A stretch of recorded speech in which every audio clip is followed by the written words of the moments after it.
इसकी सजा कौन सी? वो अपने ससुर के पास नहीं गए थे, दशरथ जनक के पास, कि इसके लिए कोई नियम बना। वो भरत के पास भी नहीं गए थे। उस समय पृथ्वी के ऊपर अयोध्या और जनकपुरी, ये दुनिया, हिंदुस्तान के नहीं, दुनिया के सबसे शक्तिशाली सम्राट थे। राम दोनों में से किसी को अपील करने के लिए गए थे। उन्हें कहा ठीक है बेटा, तुमने चुराया है, चलेंगे लंका में, रण क्षेत्र से जाएंगे। 18 दिन के अंदर लाखों की लाश बिछाकर उन्होंने पूरी सृष्टि को कह दिया, अगर नारी का अपमान होगा तो उसके लिए कुर्बानी हो सकती है, उसका अपमान नहीं सहा जा सकता। आप जो बलात्कारी को पालता उसको अपील करते हैं, कानून बनाओ। जो भ्रष्टाचार को पालता है आप उसको अपील करते हैं, कानून बनाओ। जो मातृभूमि का सौदा समझौता करते हैं आप उसको अपील करे हो कि इसको मां समझो। ये नहीं चलेगा। और इसलिए आज हिंदुस्तान किसी एक ऐसे मोड़ पर खड़ा है। मुझे लोग कहते हैं गलत लोग हैं, मैंने कहा गलत लोग जीतना कोई खास बात नहीं, पर मैंने और आपने गलत को क्षमा कर देना और उनके जीतने के लिए मौके देते रहना, ये पाप नहीं करना। सत्य का और सही के जीतने का समय 10 साल बाद भी आ सकता है, 5 साल बाद भी आ सकता है, 15 साल भी आता है, पर वो आता है। दुनिया की कोई ताकत उसको रोक नहीं सकती।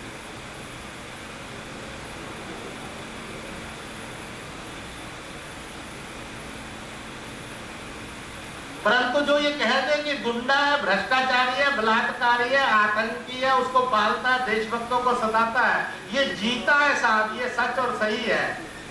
उससे बड़ा पाप और अपराध आदमी ने मूर्खतापूर्ण ढंग से कभी करना नहीं चाहिए।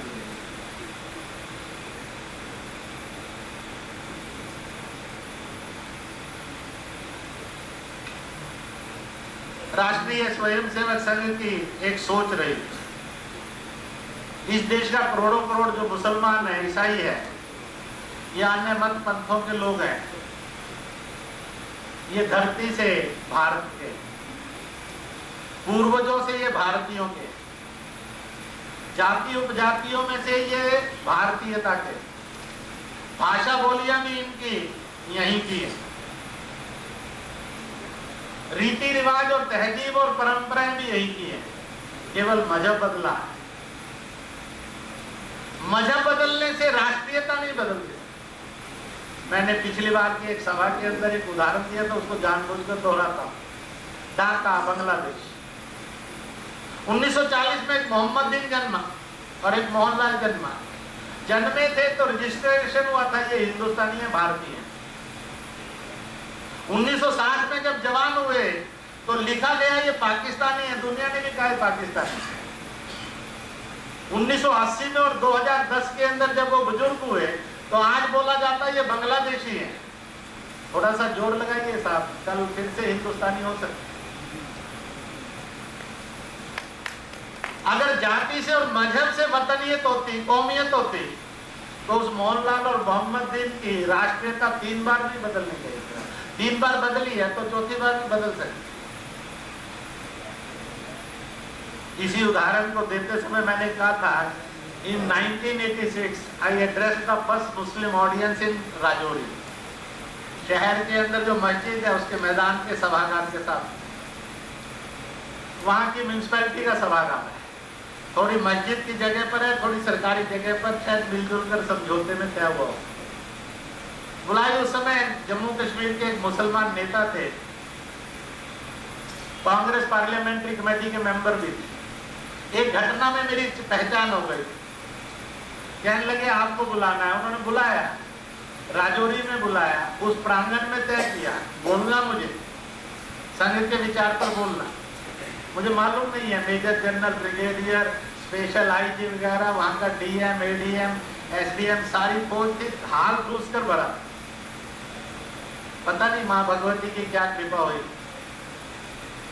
मालिक की क्या रहमत बरसी। मैंने कहा साहब बहुत मतभेद हैं, पर कुछ बातों में बहुत साझापन है।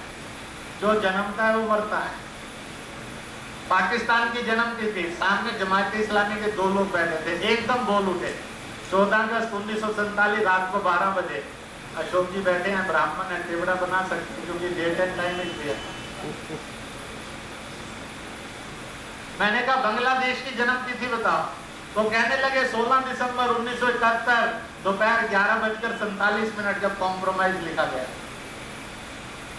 मैंने कहा अपने प्यारे वतन भारत की, हिंदुस्तान की जन्म तिथि बताओ। हिंदुस्तान आज जन्मा है इसलिए अमर है, ये दोनों जन्मे हैं। अब डेट ऑफ डेथ तो मालिक के पास होगी, मेरे पास नहीं। शैतान की कोख से जन्मी चीजें कभी जिंदगी के अंदर स्थायी नहीं होती है। जो उनको स्थायी मान लेता है उससे बड़ा पाप नहीं होता। अब इसलिए सारी ऑडियंस मुझे घूर कर देखने लगी।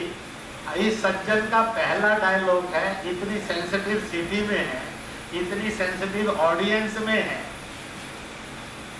पर सच की और सरलता की ताकत क्या होती है इसकी अनुभूति मैंने जिंदगी में उस दिन की।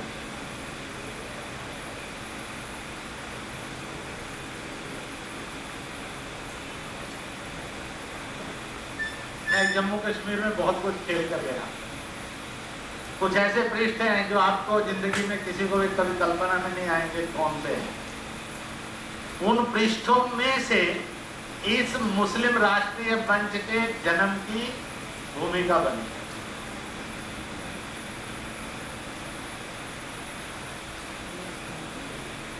क्योंकि जब मैं हजरत बल गया था तब मैंने वहां प्रश्न किया, मैं इंद्रेश कुमार या इबादत कर सकता हूं कि नहीं। दूसरा मैंने प्रश्न किया, मेरी इबादत मालिक कबूल करेगा कि नहीं। तीसरा, मालिक केवल अरबी और फारसी में सुनता है कि मेरी जुबान भी सुनता है कि नहीं। और जब मैं इबादत करूंगा वो कबूल कर लूंगा तो ना मेरा नाम बदलेगा ना मेरा दीन मजहब बदलेगा, मैं जो था वही रहूंगा। तो आप बताओ मैं इबादत कर सकता हूं कि नहीं। अब वो लगे कश्मीरी में कुछ बोलने और पश्तो में, थोड़ी थोड़ी मुझे भी आने लगी। मैंने कहा परेशान मत होइए, लिखा है रबुल आलमीन, रब सारे आलम का है, रबुल मुसलमान नहीं है। किताब बदलोगे तो शैतान कहलाओगे, काफिर कहलाओगे और सारा इस्लाम तुम्हें मार देगा।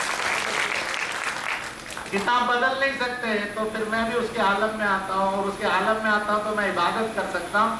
इबादत कर सकता हूँ तो मेरी जुबान में मेरी इबादत भी सुन लेगा और मुझे आशीर्वाद देकर मेरे ऊपर रहमत भी बरसा सकता है। तो मैंने ने कहा साहब आपकी सुन लेगा, शायद हमें बेईमान घोषित करके वो ना सुने।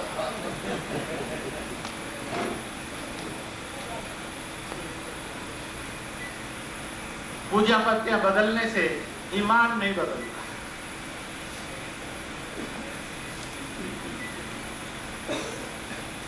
और इसलिए मैंने जब तालीम की आगाज की तो दीनी तालीम चाहिए ताकि अपने अपने मजहब को समझकर आदमी इंसान बने। क्योंकि नारा सबने एक ही लगाया, मजहब नहीं सिखाता आपस में बैर करना। जब नहीं सिखाता पर इस पर झगड़ा क्यों करते? दोहरी जिंदगी नहीं जीनी चाहिए। अगर नहीं सिखाता तो झगड़ा नहीं होना चाहिए। अगर झगड़ा होता है तो ये पंक्ति नहीं बोलनी चाहिए। अगर ये पंक्ति सही है और झगड़ा होता है तो समझ लेना चाहिए कि फिर आदमी शैतान है, वो आदमी इंसान नहीं।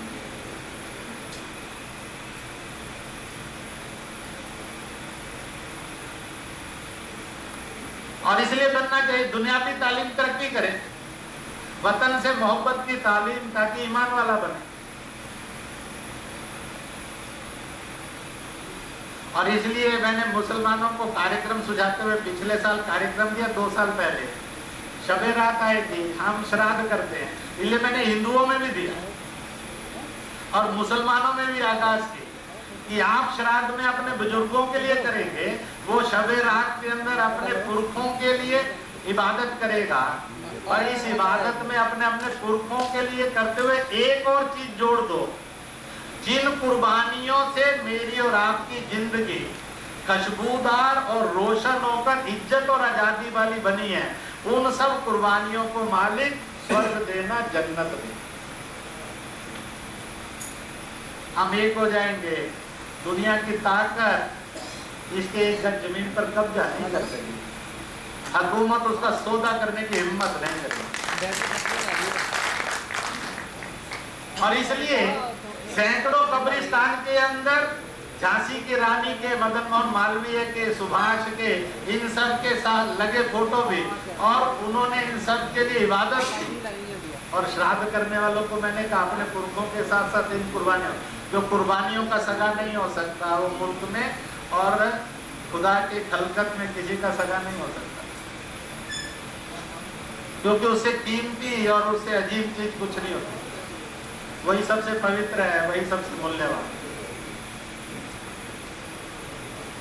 और इसलिए मेरे से कभी कभी पूछते हैं, मैं ग्वालियर था एक मुस्लिम कॉन्फ्रेंस में, पूछ लिए एक अच्छे मुसलमान की परिभाषा बताओ। मैंने कहा उससे पूछ जो बता सकता है, मैं तो हुई लेकिन नहीं, आप इतना है। मैंने कहा साहब जन्नत नसीब करने के लिए एक बार हज जाए, पर जब जरूरत पड़े जिंदाबाद बोलने की तो अरब की नहीं हिंदुस्तान की बोले। जब वतन से मोहब्बत में सिर कटाना पड़े तो अरब के लिए नहीं हिंदुस्तान के लिए कटाए, तो उसको कहेंगे ये सच्चा और हिंदुस्तानी मुसलमान।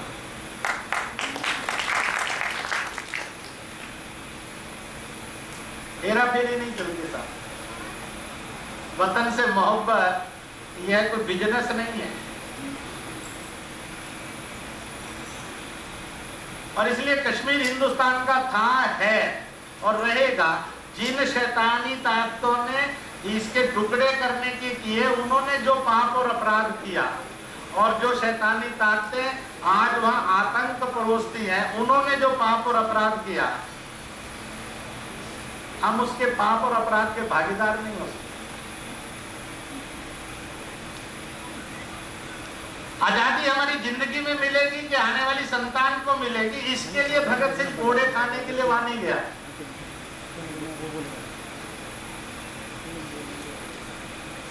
उसकी जिंदगी में नहीं मिली, मेरी और आपकी जिंदगी में मिली, पर मैंने और आपने उसकी पूजा की। अगर उसने घोड़े नहीं खाए होते और वो एक बढ़िया जिम्मेदार बन जाता, तो मेरी और आपकी क्या जरूरत पड़ेगी कि साहब उसका जन्मदिन मनाते और उसकी फोटो लेकर श्रद्धांजलि अर्पित करते। जमींदार बहुत मिलते साहब दुनिया में। Who salutes them? कोई नहीं करता।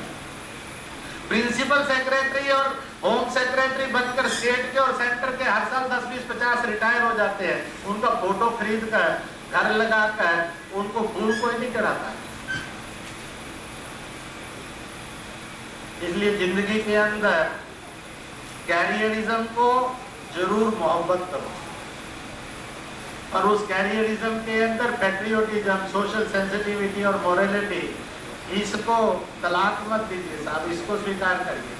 मैं इसलिए कहा करता हूँ, बीवी को तलाक मत दीजिए, पैट्रियोटिज्म और मोरालिटी को तलाक मत दीजिए। देनी है तलाक तो सांप्रदायिकता को और शैतान को कहिए तलाक तलाक तलाक। 3 बार में इतनी जल्दी फैसला हो जाता है, वो कर डालना है। उस बेचारी बीवी को तलाक देकर चौराहे पर काहे को पीटते हो?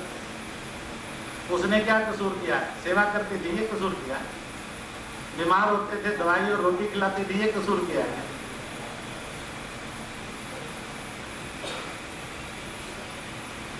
और आज हिंदुस्तान के अंदर ये सब है।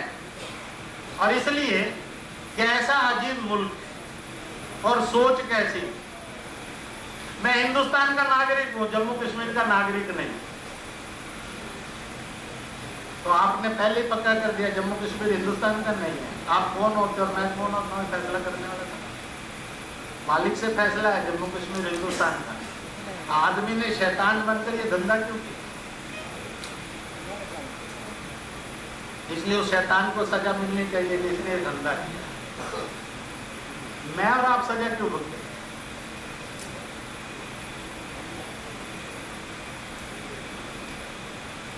और इसलिए इस दोहरी नागरिकता ने एक ऐसे अलगाववाद को जन्म दिया है जिसमें जम्मू भी सुलगा है, कश्मीर बिछड़ा हुआ है, आतंक की भट्टी में झुलसा है, लद्दाख भेदभाव को सह रहा है। और फिर देश का आदमी, देश के बड़े नेता 2 नागरिकताएं कहें, एक पराया पूत है, एक असल पूत है। वो माँ बाप सुखी से कैसे रहेंगे? वो दिल्ली, अच्छी दिल्ली और शांत दिल्ली और सुशासन वाली दिल्ली कैसे हो सकती है जो अपनी औलाद में भेदभाव करती?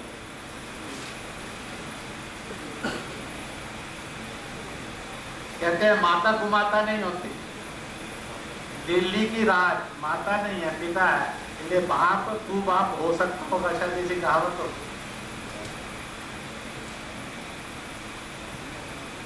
और इसलिए जो सत्ता यानी जो माता पिता अपनी संतान से दोहरा व्यवहार करते होंगे वो संतान को सुखी नहीं कर सकते, देश को सुराज नहीं दे सकते।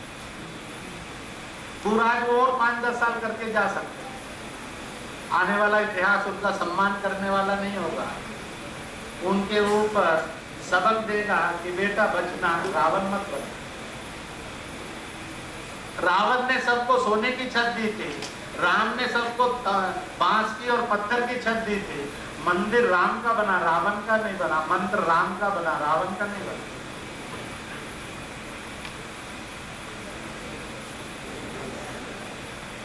और इसलिए आज हिंदुस्तान इसमें से जा रहा है। चीन ने कब्जा कर लिया, पाकिस्तान ने कब्जा कर लिया, क्या उनके बाप का है ना? हमारे बाप दादा। कल्चरल हिस्ट्री ऑफ पाकिस्तान लिखी गई है अभी, आपकी कहीं नॉलेज में आई कि नहीं आई? बड़ी मजेदार, मैंने जरूर एप्रिशिएट किया उसको कुछ बातों। उन्होंने लिखा पाकिस्तान दुनिया का वो मुल्क है, जब पूरी दुनिया में तालीम में अंधेरा होता था, पाकिस्तान के पास दुनिया की सबसे बड़ी यूनिवर्सिटी होती थी, जो तक्षक जाति के लोगों का इलाका कहलाता था, उसका नाम तक्षशिला यानी तक्षशिला था। और उसके पास कैसे कैसे महान प्रोफेसर थे। जब दुनिया भटक रही थी राजनीति और अर्थनीति में, और कुराज नहीं आए, दुनिया सुराज की तरफ जाए, और इसलिए नैतिकता भी हो और रोटी भी हो। और उस समय पाकिस्तान ने एक बहुत बड़े प्रोफेसर को जन्म ही नहीं दिया, दुनिया को रोशनी दिखाने के लिए और दुनिया के सामने पेश किया, वह आचार्य चाणक्य।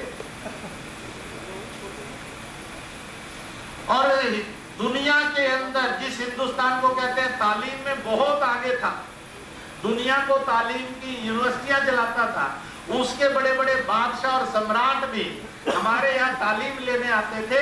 इसलिए मगध का सम्राट, जिसको चंद्रगुप्त के नाम से दुनिया में माना जाता है, जिसने यूनानियों को सबक सिखाया था, और ऐसा सम्राट भी हमारे यहाँ पर एजुकेशन लेने के लिए आया।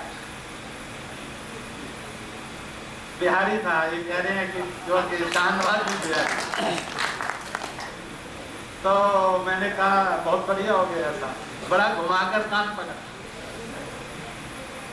और वो कहते हैं कि जब सारी सृष्टि और धरती परेशान थी और उसको मार्ग नहीं मिल रहा था ग्रहों पर जाने के लिए, अनेक समस्याओं के समाधान के लिए, भाषा समझने के लिए, भाषा की गहराई में जाकर सृष्टि और ब्रह्मांड को जानने के लिए, ऐसे चौराहे पर जब दुनिया खड़ी थी, उस समय व्याकरण की जरूरत पड़ी। और उस व्याकरण को पाकिस्तान ने दुनिया को दिया, और उस व्याकरण को देने वाले को आचार्य पाणिनि के नाम से दुनिया जानती और मानती। अब ये कल्चरल हिस्ट्री ऑफ पाकिस्तान है, उन्होंने लिखी है, रिलीज भी उन्होंने की। मैंने कहा कहीं से सही, इतना ही था। बाप का नाम, अपना नाम मोहम्मद दिन था, बाप का रहमुद्दीन था, दादे का नाम श्यामुद्दीन था, परदादे का नाम और नाम सलावत खां था और था। तो बाप का नाम, दादे का नाम, परदादे का नाम, छड़दादे का नाम, लक्कड़दादे, सड़दादे, सड़ से सड़दादा, सब जगह मान तो लिया कि साहब पुरखे तो एक ही। ये हकीकत है।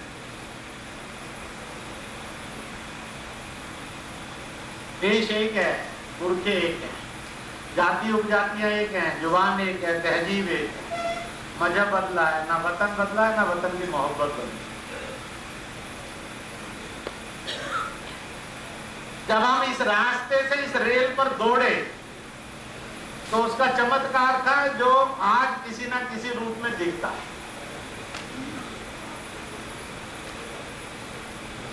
और इसलिए तीनों रीजन के बीच में होने वाले भेदभाव को समाप्त करने की सुव्यवस्था प्रदेश में और केंद्र में कानून से स्थापित होनी चाहिए। अनडिफाइंड नहीं होनी चाहिए, साहब डिफाइंड होनी चाहिए।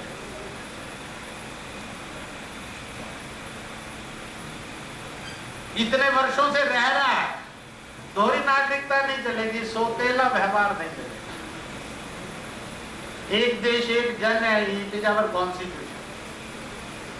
और मुझे आश्चर्य होता है, 14 नवंबर 1962 का प्रस्ताव, 1-1 इंच जमीन चीन से वापस लेंगे जम्मू कश्मीर की और हिंदुस्तान की, और 22 फरवरी 1994 का प्रस्ताव, 1-1 इंच जमीन जो पाकिस्तान के अवैध कब्जे में जम्मू कश्मीर की है वो वापस लेंगे।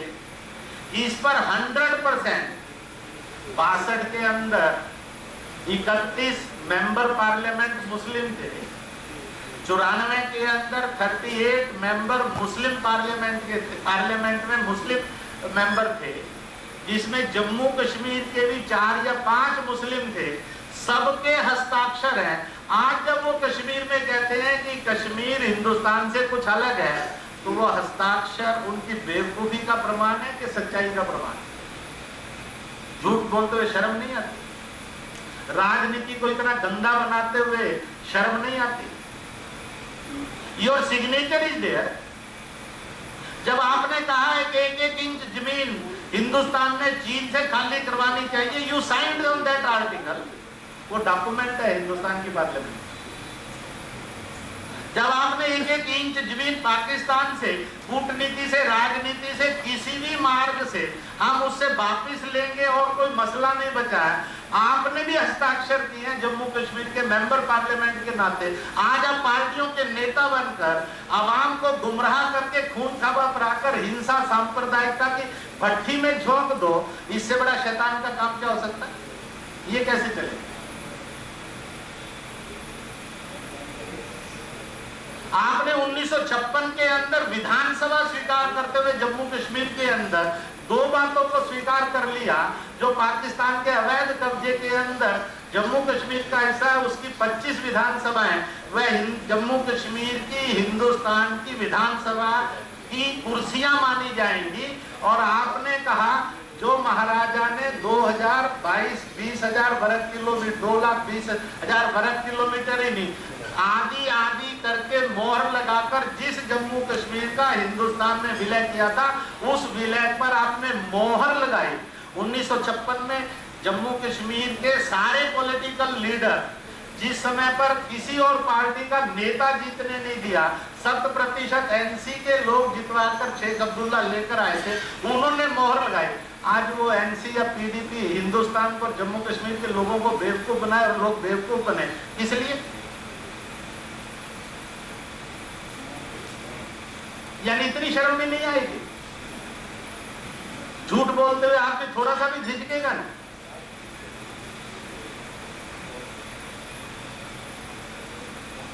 आपने इंस्ट्रूमेंट एक्सेशन को एक्सेप्ट किया।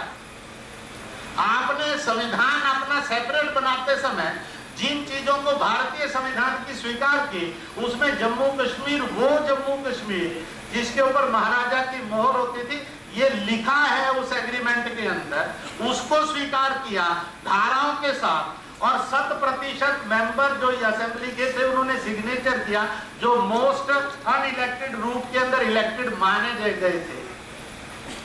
और 2 पार्लियामेंट्री प्रस्तावों के ऊपर आपने हस्ताक्षर किए मेंबर पार्लियामेंट के। आप किस बात के लिए हिंदुस्तान पर जम्मू कश्मीर को बेवकूफ बना रहे हैं?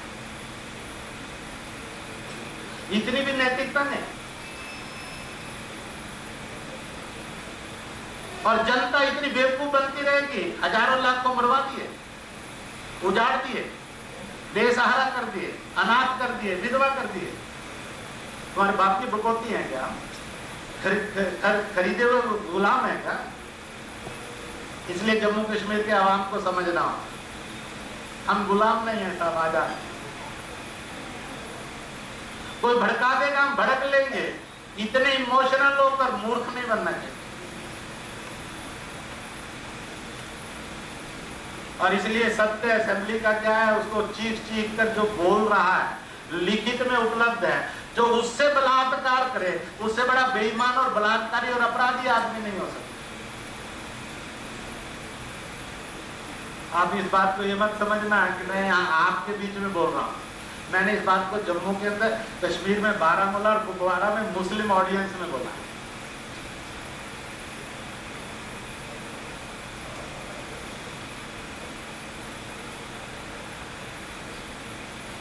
और इसलिए क्योंकि सच को किसी के समर्थन की जरूरत नहीं, तो उसकी अपनी ताकत होती है, वो आने वाले कल में अपनी प्रतिष्ठा को प्राप्त करता है, दुनिया की कोई ताकत रोक नहीं सकती।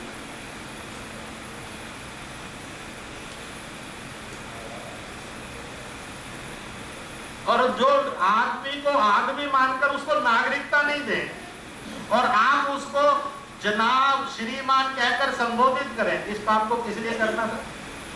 कौन सी मजबूरी है? क्या दी हुई रोटी खाते?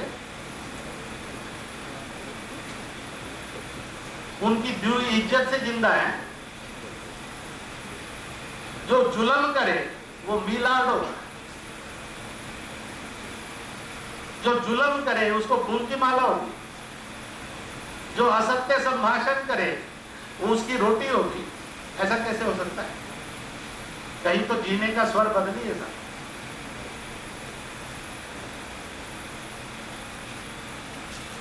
उनको समझ में आ जाएगी अगर जिंदा रहना और सम्मान लेना है तो वो भी अपने रास्ते को ठीक करेंगे, उनकी मजबूरी भी होगी और जरूरत भी होगी।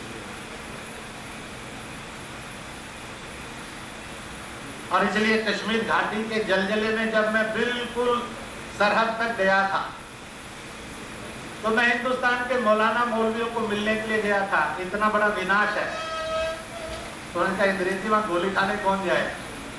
मैंने कहा आपको मालिक पर भरोसा नहीं, भेजी होगी तो मिलेगा।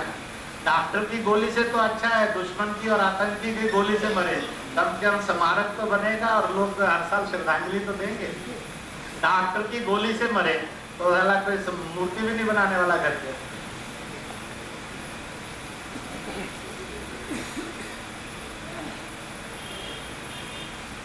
और इसलिए मुस्लिम राष्ट्रीय मंच ने 370 हटाओ, यह एक प्रतीकात्मक चीज है जिसने देश में और समाज में भेदभाव निर्माण किया है। जो समाज को लड़वाती है और देश को बांटती है वो नहीं चलेगा। ये प्रतीकात्मक है इसलिए कि इसने आपके भले का कोई काम नहीं किया। और इसलिए मैंने भरी सभाओं में पूछा 370 के कारण आपको जो जो फायदे हुए वो लिख दो और जो जो नुकसान हुए वो लिख दो। नुकसान की लिस्ट सबकी लंबी थी। मैंने कहा फिर क्यों पालते हैं? क्योंकि साहब इस शहर में मजा बड़ा आ रहा है, बाद में क्या हत्या ही होती हो पर मजा तो आ रहा है।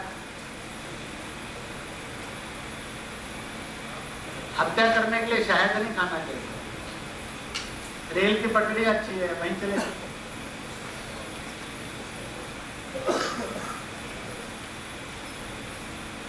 और इसलिए वहां अमन और सलामती चाहिए। हम दुनिया को पैगाम देना चाहते हैं, उसकी हर इंच हमारी थी, है और रहेगी। जो गैर के पास गई है हम उसको लेने के लिए जंग करेंगे, उसको देने को सहन नहीं करेंगे।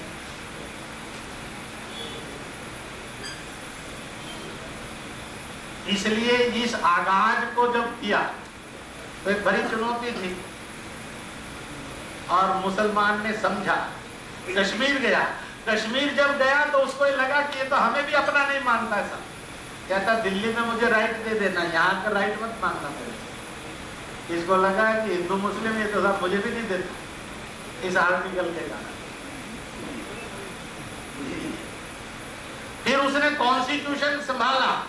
370 के लिए जो विरोध किया बाबा साहब अम्बेडकर के बाद मुस्लिम पूरे मेंबर्स ने किया और हजरत मौलानी जो महानी थे उन्होंने विरोध करते हुए बात कही, शायद आज मुझे ना हिंदुस्तान याद करेगा ना मुझे राष्ट्रवादी याद करेंगे, पर 5-50 साल बाद एक टाइम आएगा जब लोग मुझे याद करेंगे। और उन्होंने ये कहते हुए कलम 370 का विरोध किया। पंडित जी को कहा ये मुल्क को तकसीम कर देगी, हिंदुस्तानी के अंदर खून खराबा पैदा करेगी, इसलिए मैं कॉन्स्टिट्यूएंट असेंबली से भी रिजाइन करता हूं और कांग्रेस से भी रिजाइन करता हूं। 50 साल बाद लोग मेरी कदर समझेंगे कि मैं वतन से मोहब्बत का दीवाना था। तब मुसलमान ने कहा तो ये फिर बीजेपी और जनसंघ कैसे चैंपियन बन गया 370 हटाओ। तो मैंने उनको कहा तुमने अपनी जमीर एक पार्टी को बेच दी, इसलिए वतन की मोहब्बत की खुददारी भूल बैठे, इसलिए आपकी गैप को बीजेपी ने, जनसंघ ने पूरा कर दिया, क्योंकि आप वतन की मोहब्बत का इतना बड़ा और मसला रखते हैं, तो आपकी वतन की मोहब्बत को सलाम तो करना चाहिए।